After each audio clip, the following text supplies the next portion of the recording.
So hello, everybody. Sorry, my camera's being wonky. There we go. My name is Dr. Kelly Delmap. I'm the community director at Take This, which is a mental health nonprofit that is focused on improving mental health wellness and awareness in gaming spaces. So game players, content creators, game developers, and everywhere in between.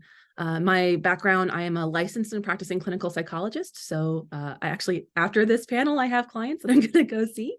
I also have a master's in game design and do a lot of work at that intersection. And I am an associate researcher in residence at the American University Game Center.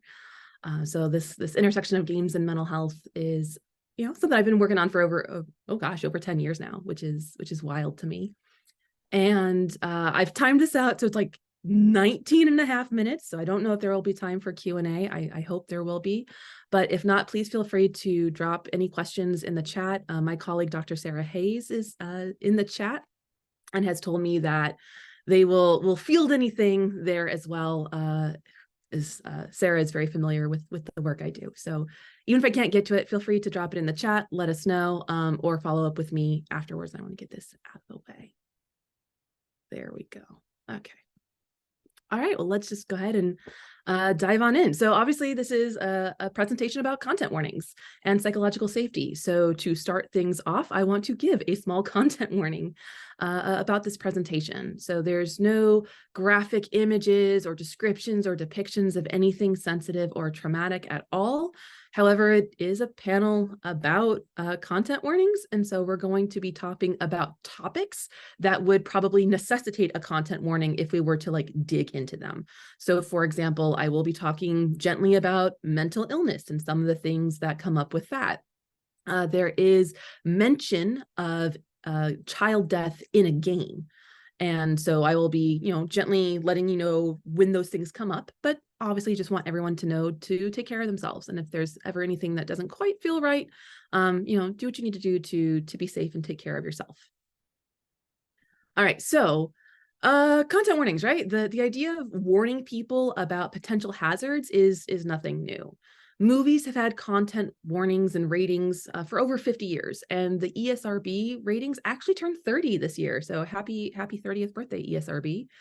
The existence of these ratings and the wide use, adoption, and normalization of these ratings is really great because it's an acknowledgement on a large social scale that we understand that not all content is for all people.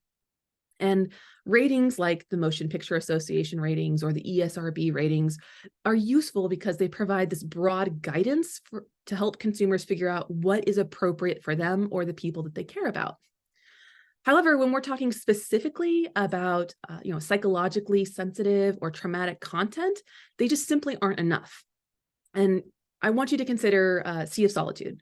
Now, first off, I love this game. This is a beautiful game. It is a wonderful game, and I love it to death.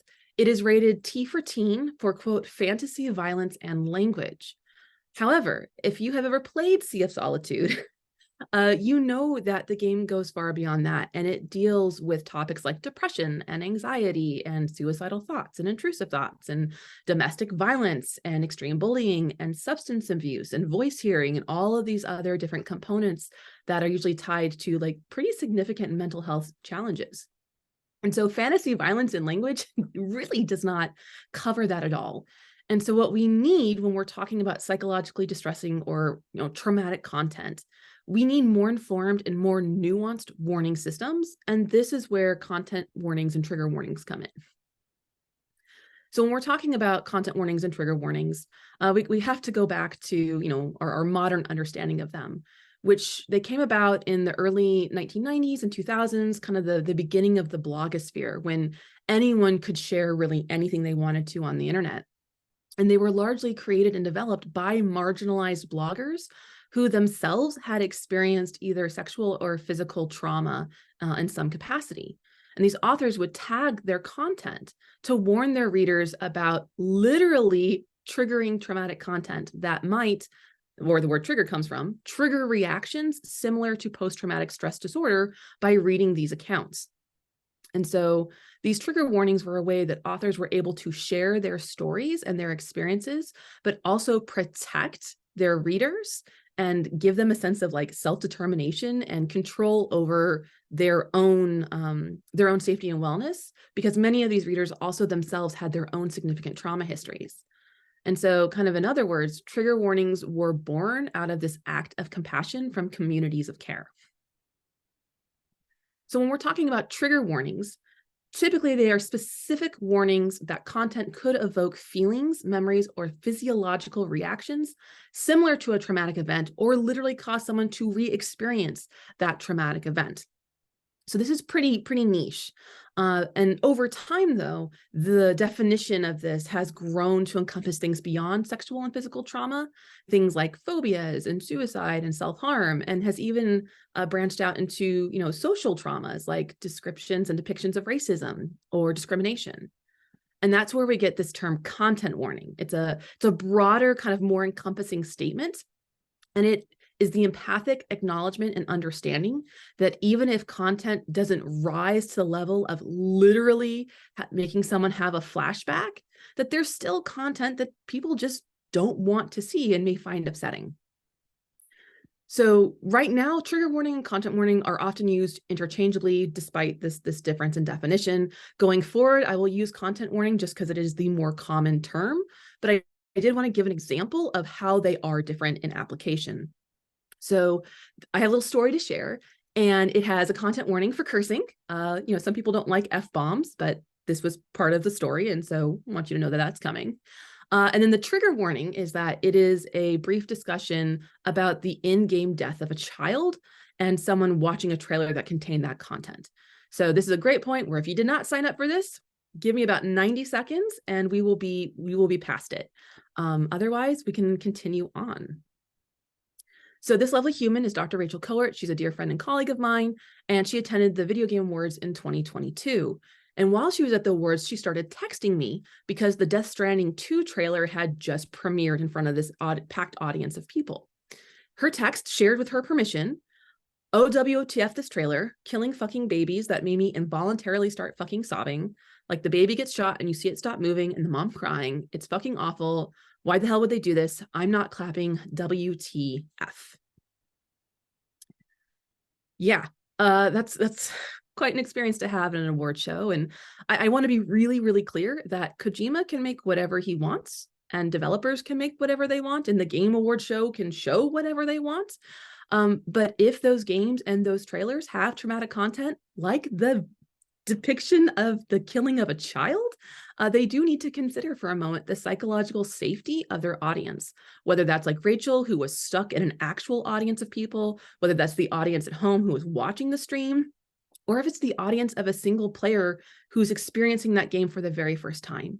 And it's important to keep in mind that trauma, for the shock value, it's not edgy, it's not interesting, it's not avant-garde. It is an actual gross lack of empathy. Because even though the content is fictional, the emotional experience of the person who's consuming that content is 100% real. And so, we've kind of gone through real quick the history of content warnings and, how they were created by marginalized folk, examples of why they should be used as a safety measure for people to protect their own mental health and well-being. Despite this very ethical and empathic goal, there continues to be a lot of pushback, especially in games, around using content warnings. And so for this next portion, I just want to share some of the most common complaints and concerns that I get when I encourage developers to use content warnings and how I kind of navigate them. So the first one is that content warnings ruin my work. Typically, people are talking about spoilers, that if I include a content warning, it spoils the surprise, or there is a lack of emotional impact if you let people know that traumatic content is coming. And then there's always the auteur who is like, art is supposed to be about evoking emotions. It's supposed to, disturb the comfortable and things like that. But the reality is that a well-designed content warning does not spoil content any more than like a book jacket summary does, and usually a lot less than a game trailer does. The chances are, if someone is relying on a big emotional reveal, that the trauma is being used for shock value and not actually addressing the traumatic content in a way that is meaningful or thoughtful or respectful. And then last but not least, If your goal is to actually create uncomfortable and disturbing experiences, that's totally okay. However, there is a clear responsibility to consider and manage risk via ethical frameworks, especially around informed consent. The second one that comes up a lot is that content warnings are censorship. I was literally doing a consultation and someone told me, "You're not the boss of me." Those were the words he used, and that I was trying to cramp his style. I've also been told that content warnings are censorship. They're a slippery slope to censorship and a way to police ideologies and limit free speech. But again, first off, content warnings have nothing to do with the creator. They are not for you. They are not about you. They are a service to the audience. And secondly, censorship by definition means regulating what a creator can and cannot do. And so content warnings actually protect creative freedom because they alert people to potentially harmful information that they don't want to engage with. And that way someone can create something that has that kind of content without worry or concern of actually causing harm to someone. And a lot of times these two arguments get conflated together into, if you don't like it, don't play it. Don't engage with it. That's a you problem, not a me problem. And I have found that the best way to kind of address this is through memes. And so, content warnings are core to ethical game design. Excellent, yes. And then the inevitable pushback, stop trying to censor my art. And so you calmly reply, well, there's some content, even art, that people don't want to see. And then well, they shouldn't play my game then. It's a them problem. And then you blow their mind by saying, you're right. They probably shouldn't play your game. And so you have to warn them about that before they even get there. The third kind of pushback I get is content warnings let people off the hook. This is actually really common in like games for change type of spaces where people are trying to get people to challenge assumptions and look at different perspectives. And the idea here is that a content warning is a kind of coddling, and it either allows someone to just avoid any kind of challenging topic, allows them to kind of check out or tune out so that they don't have to look at different perspectives. And there's actually an argument that these kinds of warnings stunt someone's personal growth and limit their learning because people who request content warnings are overprivileged snowflakes who are accustomed to the world conforming to their whims. Not my words, those are, but that is a general sentiment. And again, the reality is that if someone is checking out while you are discussing or showing traumatic content, it is highly likely because they have some kind of direct lived experience with that topic and they have to check out. You're probably dealing with a subject matter expert and you don't even know it. Content warnings aren't about avoiding difficult topics. They're about preparing people to engage with this content by giving them time and space and information so that they can engage with this kind of content in the long term. And then last but not least, this idea of like stunting growth. You need to understand that trauma is not discomfort. Yes, we can grow and learn through discomfort and challenge, but trauma is neither of those things. It is a complete disruption and an upending of body and mind. And there is absolutely no learning or growth that is going to happen when you are currently in survival mode. And then last, but my personal favorite, are content warnings make trauma worse. The exposure therapy argument. And as a clinical psychologist, this makes me want to scream into the void forever. The argument is that avoidance is counterproductive and that if you want to overcome your trauma, you have to face your trauma and you got to suck it up, buttercup, and just like get on with it. And I can tell you as a psychologist, that's not how any of this works. Avoidance can be counterproductive in certain circumstances over the long term, but forcing someone to confront something they're not ready to, that they don't feel safe with, like that's not how this works. Having someone just push through is not how trauma recovery, that's how any of this works. When we're talking about exposure therapy, it requires a therapist. It is literally in the name. Exposure therapy, so what it is a psychological technique that is used by a mental health professional who has specific training in exposure therapy. And at all times during that treatment, the person is supervised by a mental health professional who has this training. Exposure therapy is also like the ultimate content warning, because when you're doing therapy with someone, especially exposure therapy, the person knows what's going to happen and how it's going to happen and where it's going to happen and how long it's going to happen. They know all of the spoilers because that's part of what makes it therapeutic, and that they can stop anytime. We don't ever force someone to suck it up and go through. Like that is completely counterproductive. And so at this point, I want to shift a little bit from talking about some of the challenges to implementing content warnings. And if you're able to navigate those, give you some best practice advice on how to actually implement them in a way that is helpful and useful. And the most important thing to take out of this is that the goal here is not to anticipate every sensitivity or try to divine what is or what is not traumatic to players. We will never get that right. But the goal is to give players the information that they need to make decisions about their own well-being and then act accordingly. And the most common place we see this are in these kind of static content warnings at the start of games. This one's from Psychonauts 2, which Take This consulted on. And it calls out artistic interpretations of addiction, PTSD, panic attacks, anxiety, delusions, and some dental stuff that people may not like. It's clean, it's straightforward, it lets people know what is in there, and it allows them the opportunity before they get in to just opt out. Another example of a really good content warning actual system is I Was a Teenage Exocolonist. So their content warning is actually part of their main menu, so not like a forced perspective, but something people can opt into. And when you click on content warning, it gives you a list of themes and topics that are possible in this game, which itself is kind of a content warning message of like children in peril and animal cruelty. And you can click into those nested menus to get more information. So in this case, someone clicked into like major deaths, and the game tells them, hey, people you're close to in this game are going to die. And the way people die has to do with how you do in gameplay, skill points, card battles, things like that.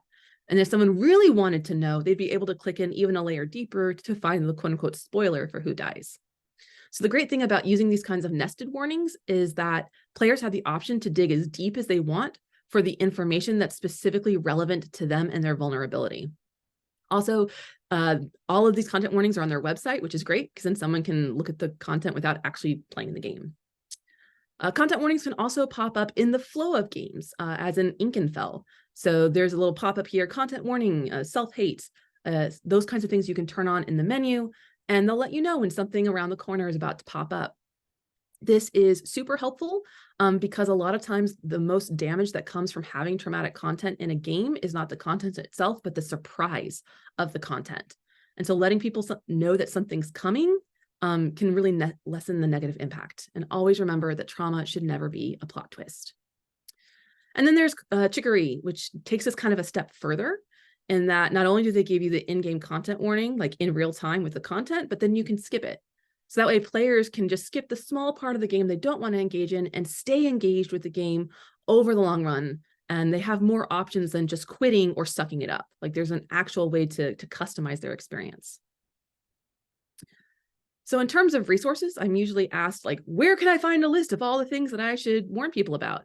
Well, it doesn't really exist because everyone's needs are different, everyone's games are different, but a really great place to start is the University of Michigan and the University of Connecticut. They both have really lovely content warning lists.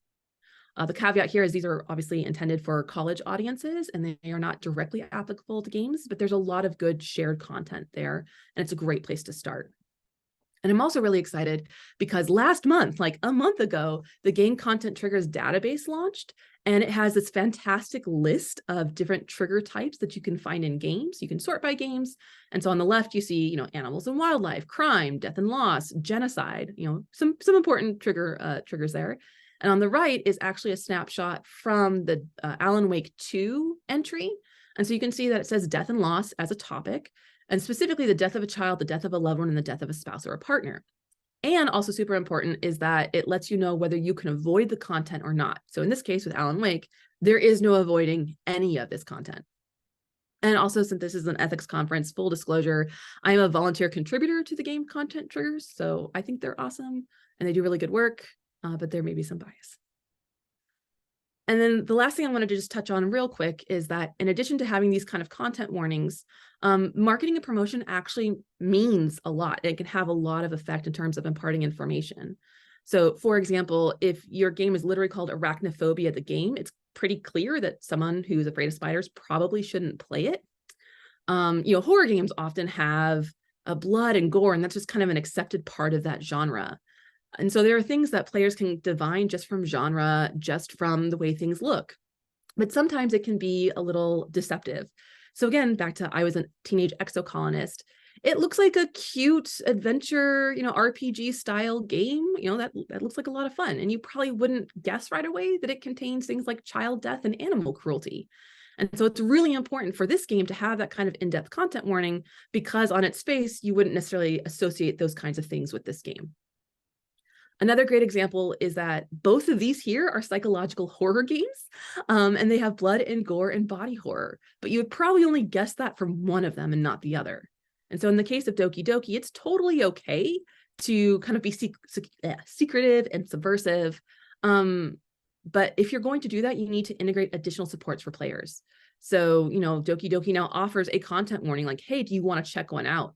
And for a lot of people, just the existence of a content warning is enough of a flag that, oh, maybe I need to slow down and do some research and see if this is a game that I actually want to play.